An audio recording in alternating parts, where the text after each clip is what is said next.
lot. Yep. Ladies, gentlemen, Monday night, selling your investment property, how to maximize your prize.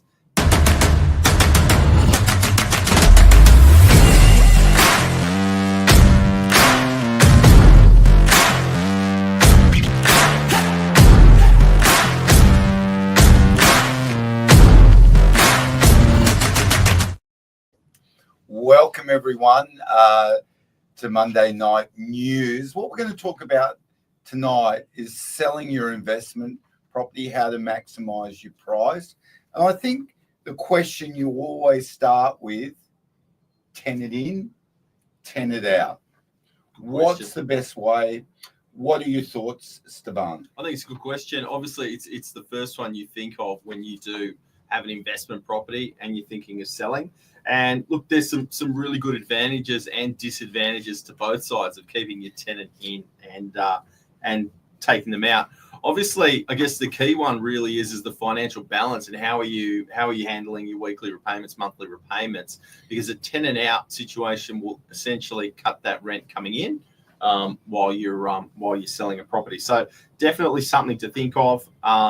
Is that tenant out? But let's talk about tenant in, shall we? Yeah, let's start off. Yeah. What's the benefit, Steph, of having the tenant in? Benefit of having the tenant in is okay, the flip side of what I just said, you're going to be getting a rental return while you're on the market. So it's obviously going to help you hold that asset, hold that property a little bit longer, balance up the books a little bit easier while they're in there. So that's number one. Number two is that the buyers you might be targeting potentially could be investors themselves. So you're going to have a tenant in there that's already got a proven track record. As an agency, we would know them. Our property managers will know them. And if it's a good tenant paying on time, there's no transition period where there's weeks without rent and costs associated with finding a new tenant. So cash flow is really good, not only for you as the vendor, but also for the buyer coming into the property. Again, lower holding costs. You've got them putting a little bit of money into your pocket while you're running through the process. Prep work as well. Hopefully, if they've got the property looking good, you don't have to pay for styling. If it's presented well, it's usually the property is going to be kept clean. So minimal prep work and expenses on that side in regards to actually having the property presentable. Sometimes a tenant will even buy the property. So yeah. I don't know. Yeah. I don't think I've ever had it, but I have. I had a property in 52 Cassia Street. The tenant ended up buying it. Oh yeah. They'd been there for 8 years. We did open the property to the market. Yeah. I think if your tenant is looking to buy it, I would always have your agent say to them, yeah, look, you'll buy it. Look, if you want to buy it, you can buy it. Yeah. But the property is on the market, because I have seen the other examples where the tenant says, I want to buy it, and they maybe do want to buy it, but they don't know what they need to buy it. Yeah. And when they find out what they need, they're not in a position Sometimes to buy they're not ready either. It seems like a little bit of a stalling tactic. There was one other point I forgot to mention. The benefit of having a tenant in the property is typically the property is going to be in good working order. So your services will all be working. You won't have too many issues with the property because it's been lived in, day out. So would there be disadvantages selling with the tenant in? Definitely. Again, it comes down to the owners and the buyers that you're working with. And for an example, let's just talk about first home buyers. To get a benefit of any type of grant, you've got to occupy that property within 12 months. Now, with most New South Wales residential lease agreements, you've generally got a 12-month period. So if the tenant's already in there, you will be into the property before 12 months. But you've got to really look at, okay, what's my buyer pool? What's the type of property I'm trying to sell? If it's a house, you're going to be targeting families, young families that want to occupy straight away, where having a tenanted property for 10 to 12 months, is not going to be ideal for you in some instances. With it, the flip side again to having a tenant in there is sometimes they're fantastic with presentation, sometimes they're not great with presentation. So a little bit harder to dictate how the property is going to be presented to market. As agents, we have strategies around it where we do virtual furniture, things like that, to not only protect the tenants but also try to present the property in its best light as well. So that's another thing. Your lease terms, that's in play as well. Maybe more so for commercial where there's option periods and things beyond that too. That's something to think about. And a big one for us, Glenn, is we know that we're balancing up a third party that doesn't really have a financial interest in the property, but we're working with them for inspections, for viewings. As agents, we're asking, I hope not a lot from tenants, but we are asking them for help as well. So we're there twice a week at the minimum, showing the properties and things like that. Look, I sort of like it. Brand new property presentation's good. So it could be a 2 to 3 year old property. Yeah. It could be a property that's been renovated 2 to 3 years ago. Yeah. With a great property manager, will be in similar condition to when you renovated, tenant in, if the lease isn't too long. Yeah. But there's always that fine line of access. Yes. And them enjoying respectfully. Enjoying the property that they're paying for. With the property empty, we can show it 24/7, like 7-Eleven. Right now. Yeah. So I think that works better. Let's talk about benefits now. Yeah. If the property is vacant. When it's vacant, obviously, just what you said, Glenn, access 24/7 to get in and show prospective buyers, bank valuations, building impairs reports, whatever. There's no real hang up on time. A lot easier to work around people, particularly, after hours viewings and things like that is a good one. It's attractive to both parties, both investors and owner occupiers. Investors can see it for what it is. And generally, if you're looking for a property that needs to be tenanted, your agent can source a tenant during the settlement period. Well, you can, look, the agent might be able to negotiate with the vendor or the owner to look for a tenant leading into settlement, or to kick it off straight after settlement. So generally, you'll find if the property is vacant, you should be able to place a tenant within a week or so of it coming to market. Having a vacant as well will give you an opportunity to get in and you can repaint, or you can address any concerns that the property may have. Bathrooms, leaking taps, vermiculite ceilings, you can paint those. So it just gives you a chance. New carpet, new paint, something we talk about all the time with investment properties. So it gives you an opportunity to get in and do that. The other thing is, being a vacant property, when you're negotiating, the terms of a sale with a buyer, it's the settlement period is completely open and flexible.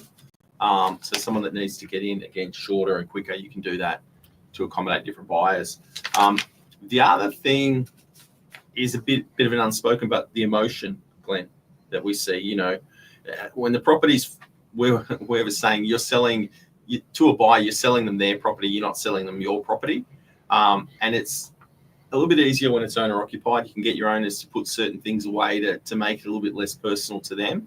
But with tenants, it can be a little bit trickier. So a vacant property, you can visualize yourself in there a lot easier as a buyer, without as much emotion attached. And especially with the rent so high now, you might find, a couple would start out in a 1-bedroom and then lease a 2-bedroom property, and that gets a bit small. They'll get a 3-bedroom. But with rent so high now, they might stay in the 1-bedroom for a long period of time.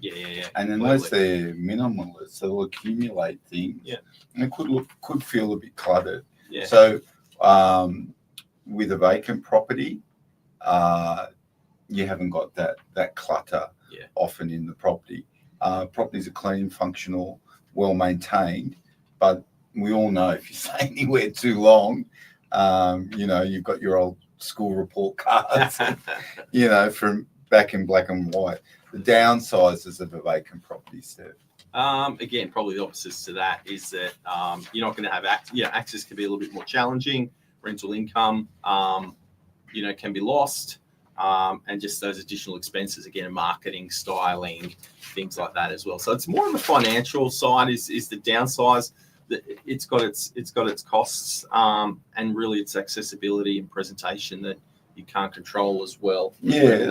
I think because that's the main decision when you're selling an investment property. Do I sell it? If you've got the choice when you sell it, do I sell it once the tenant's moved out, the property is vacant, or with the tenant in? In DY, average days on market for an apartment, I think it's running around 21 days. Yeah, right. Some are longer. Probably right. Yeah. Some are longer. So you have to factor in 3 weeks without rent. Okay. And you might not go straight to market. It might be a week of preparation. So 4 weeks without rent. And settlement period after that too. Of 4 to 6 weeks. Of 4 to 6 weeks. Yeah. So you could be looking at 8 to 10 weeks without rent, almost a quarter. Yes. So you would have to be able to pay the mortgage on that investment property with no money coming in for that period. Sometimes too, I think if the property is vacant, it does put pressure on the owner to be a little bit more negotiable on the price. Yeah, right. If they have a tenant in there, they can wait and get their price. So it's really a financial decision. Okay, I'll put you on the spot. What gets a higher price? Tenant in, tenant out. I'll tell you what I think. Yeah, I'll tell you what I think. I haven't really thought this one through. I think tenant out, to be honest. Yeah. Just because we can service the buyer so much better with access, with parents seeing it. You can address issues quickly. I think tenant out probably gets you a better price. Not always, but from my experience, tenant out is just a little bit easier. Yeah, look, with buyers. We have over 4,000 great tenants at Novak, and access is never too much of a problem. I think what I think gets the highest price, sounds like I'm sitting on the fence, is tenant out. Yeah. I think there's those little touches you can make to the property with the tenant out. And, people could say, oh, well, you could do it with the tenant in, but you can't really paint with the tenant in. Or carpet. Or carpet. It's hard to do. They're the two main things we find with apartments: paint, carpet, and fix anything like a soap holder that's broken, replace that. You can get in and do that with the tenant out. I also think that emotional feeling. Most of our units we virtual style with our $0 marketing. There's no cost to our vendors for that, so we Photoshop images in. But people can come in. It's a fresh, bright space, and I think that secures a higher price. But not all our landlords want to do that because they may be testing the market with a tenant in. Yeah. And I'll give you an example of that, or a case study of that. You might be saying, STEVAN, GLEN, if I get 800,000, I'll sell my unit. We might say my investment unit, that's at the top. We might say that's at the top end of the range.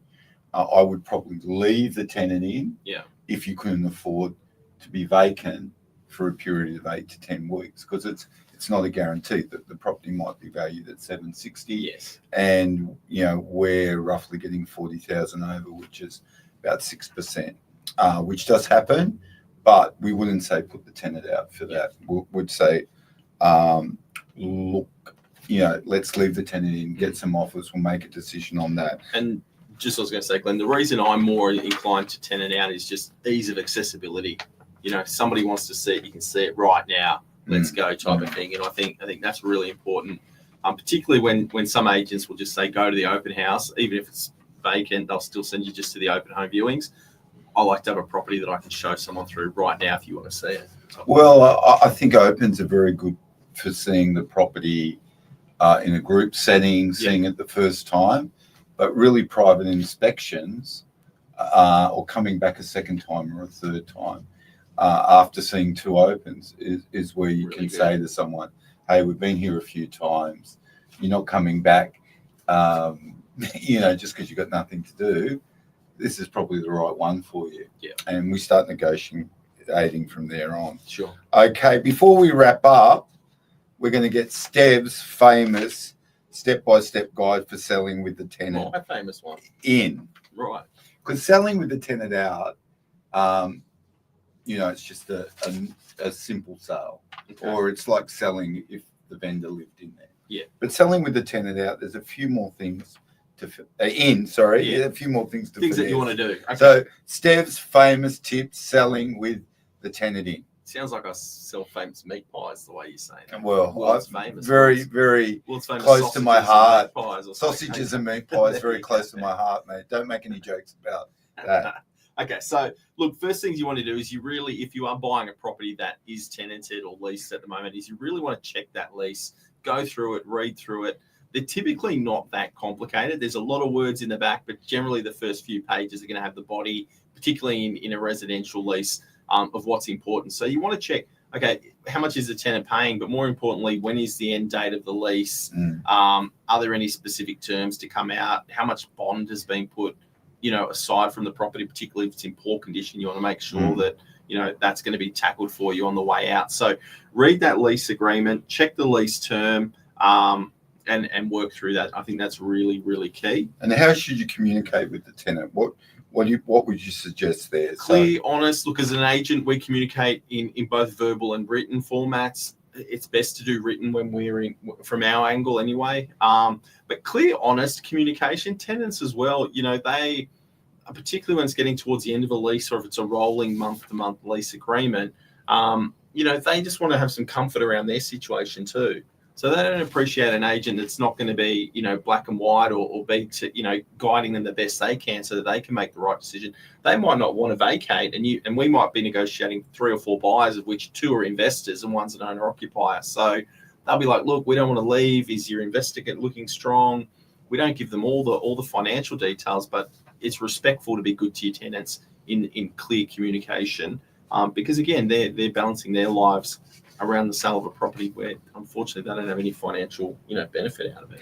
And I think when you've got a tenant in the property, you've got to work out who's your target market going to be.